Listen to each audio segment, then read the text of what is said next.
Alasan Baradae berdoa sebelum tembak Brigadir J, ketakutan dan tak berani tolak perintah Verdi Sambo. Baradae ternyata sempat berdoa sebelum menembak Brigadir J di rumah dinas Verdi Sambo di Kompleks Duren 3, Jakarta Selatan pada Jumat 8 Juli lalu, dilansir dari Tribun News. Hal itu terkuak dalam dakwaan yang dibacakan jaksa saat persidangan Verdi Sambo pada Senin 17 Oktober kemarin di Pengadilan Negeri Jakarta Selatan. Pengacara menyebut Baradae berdoa karena ketakutan dan tak berani menolak perintah Verdi Sambo. Dalam sidang perdana pembunuhan Brigadir J, jaksa menyebut bahwa Barada Richard Eliezer Pudihang Lumiu atau Baradae sempat berdoa sebelum menembak Brigadir J. Mengutip Kompas TV, pada Jumat 8 Juli lalu sekitar pukul 17.07 waktu Indonesia Barat, Putri Chandrawati tiba di rumah dinas Verdi Sambo di Duren 3 bersama Brigadir J, Kuatmaruf, dan Bribka Riki Rizal. Putri Chandrawati langsung masuk ke kamar di lantai 1 diantar oleh Kuatmaruf. Kemudian Kuatmaruf naik ke lantai 2 dan menutup pintu serta balkon, padahal saat itu kondisi masih terang. Tugas tersebut juga bukan merupakan tugas Kuatmaruf.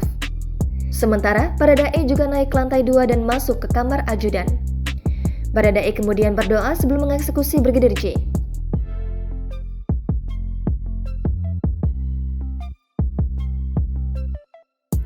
Pengacara Baradae, Roni Talapesi, menyebut kliennya berdoa karena ketakutan dan tak berani menolak perintah Verdi Sambo untuk menembak Brigadir J.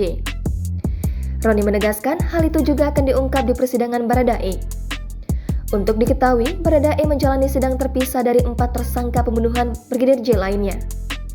Baradae dijadwalkan menjalani sidang perdana pada Selasa, 18 Oktober 2022 hari ini di Pengadilan Negeri Jakarta Selatan. 4 tersangka yakni Verdi Sambo, Putri Chandrawati, Bribka Riki Rizal, dan Kuatmaruf menjalani sidang selama 12 jam.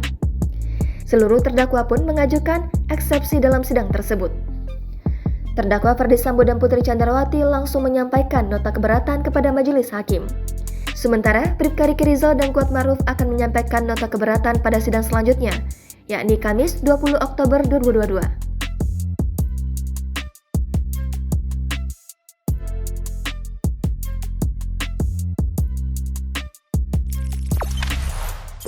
Jangan lupa subscribe, share, komen, dan like ya!